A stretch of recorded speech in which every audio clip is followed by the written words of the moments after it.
अस्सलामुअलैकुम दोस्तों, कश्मीर इस दुनिया का सबसे ज्यादा डिस्प्यूटेड रीजन जिसको तीन बड़ी कंट्रीज इंडिया, पाकिस्तान और चाइना अपना अपना क्लेम करती हैं। इसी कश्मीर को लेके इन कंट्रीज के बीच तीन बड़ी जंगें भी लड़ी जा चुकी हैं। 1948 की इंडो पाक वॉर, 1975 की इंडो चाइना वॉर और आखिर में 1999 का कारगिल कॉन्फ्लिक्ट। 2019 में जब से नरेंद्र मोदी ने आर्टिकल 370 को रिमूव किया है और कश्मीर से उसकी स्पेशल आइडेंटिटी को छीना है, तब से ही ना सिर्फ पाकिस्तान इंडिया के हालात बिगड़ गए हैं बल्कि कश्मीरियों के अंदर भी सख्त गुस्सा देखने को मिला है।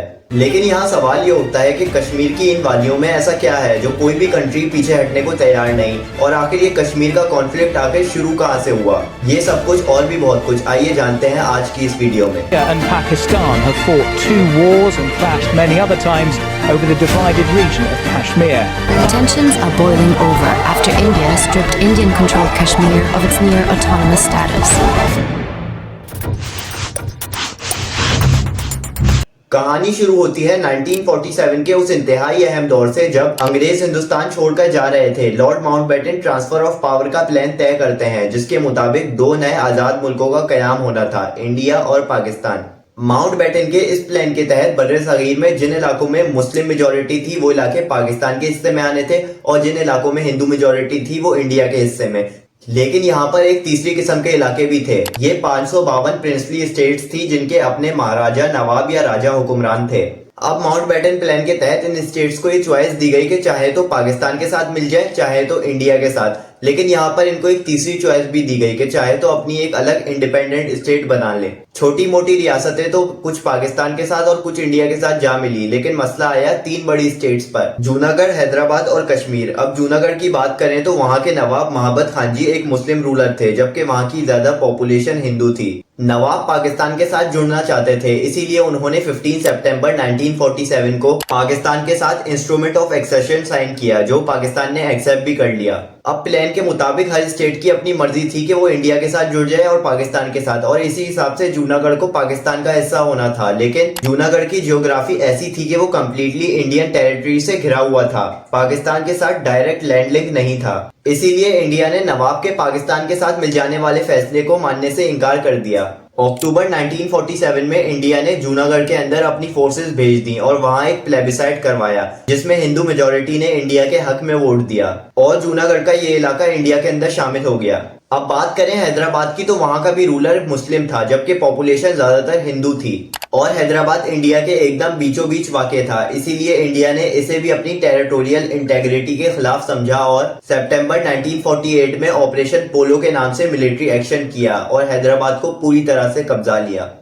अब बात करें तीसरी और सबसे अहम जगह की, यानी कश्मीर की, जिसका कॉन्फ्लिक्ट आज तक चल रहा है। तो यहाँ के राजा हिंदू थे, राजा हरी सिंह, जबकि कश्मीर की ज्यादातर आबादी मुसलमानों की थी और ज्यादातर कश्मीरी लोग भी पाकिस्तान के साथ ही जुड़ना चाहते थे। लेकिन राजा हरी सिंह को बहुत ज्यादा पावर ऑफ ग्रीड थी, यानी वो किसी भी हालत में अपनी ये राजगद्दी को छोड़ना नहीं चाहते थे। इसलिए वो पाकिस्तान के साथ तो वैसे ही नहीं जुड़ सकते थे क्योंकि वहां पर कोई हिंदू राजा को क्यों ही रखेगा, और इंडिया के साथ ना जुड़ने का एक रीजन है क्योंकि उस टाइम जवाहरलाल नेहरू जो थे उनकी शेख अब्दुल्ला, जो कि कश्मीर के एक बहुत बड़े पॉलिटिशियन थे, उनसे गहरी दोस्ती थी। तो राजा हरी सिंह को लगा कि यहाँ इन दोनों मुल्कों में से किसी के साथ भी जुड़ना ठीक नहीं, तो उन्होंने तीसरा ऑप्शन कश्मीर को इंडिपेंडेंट स्टेट बनाने वाला चुना और पाकिस्तान के साथ स्टैंड स्टिल एग्रीमेंट साइन किया। लेकिन इंडिया ने इस एग्रीमेंट को साइन करने से इनकार कर दिया। इस वक्त तक पाकिस्तान की यही सोच थी कि जैसे पहले इंडिया ने जूनागढ़ पे मिलिट्री के दम पर कब्जा किया और बाद में प्लेबिसाइड करवाया या वोटिंग कराई, वैसे ही पाकिस्तान भी पहले मिलिट्री के दम पर कब्जा करेगा और बाद में वोटिंग कराएगा।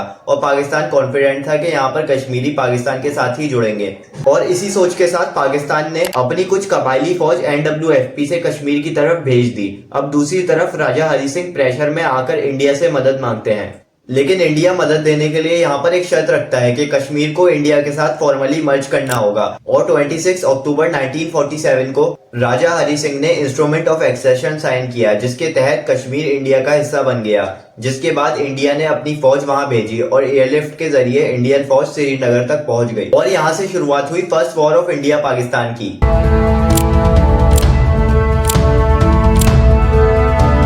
ये जंग लगभग 9 महीने तक चली, लेकिन कोई भी मुल्क कश्मीर पे पूरी तरह कब्जा नहीं कर सका। आखिरकार 1948 में यूएन ने इस मामले में इंटरफेयर किया और सीज फायर अनाउंस किया। रिजल्ट ये हुआ कि कश्मीर दो हिस्सों में डिवाइड हो गया। एक हिस्सा जिसे आज हम आजाद कश्मीर कहते हैं और दूसरा हिस्सा जिसे हम आईओके यानी इंडियन ऑक्यूपाइड कश्मीर कहते हैं। इसके बाद यूएन ने कश्मीर के अंदर वोटिंग कराने का फैसला किया, यानी कश्मीरी लोगों की मर्जी, चाहे तो इंडिया के साथ जुड़ जाएं, चाहे तो पाकिस्तान के साथ जुड़ जाएं। लेकिन हम सब जानते हैं कि ये प्लेबिसाइड आज तक नहीं हो सका और आज भी इंडिया पाकिस्तान कश्मीर को लेके लड़ रहे हैं। बाद में कश्मीर को लेके इंडिया और पाकिस्तान के बीच कई जंगें भी छिड़ चुकी हैं। एक जंग इंडिया की चाइना से भी हुई थी, वो भी कश्मीर को लेके ही हुई थी, जिसके बारे में हम किसी और वीडियो में बात करेंगे। उस वॉर के बाद कश्मीर की बाउंड्रीज जो कि इंटरनेशनली रिकॉग्नाइज करी जाती हैं, कुछ इस तरह हैं, जिसमें अक्साई चीन वाला इलाका चाइना के कब्जे में है। हालांकि इंडिया और पाकिस्तान दोनों ही इस मैप को नहीं मानते। इंडिया में कुछ इस तरह का मैप दिखाया जाता है और पाकिस्तान में कुछ इस तरह का।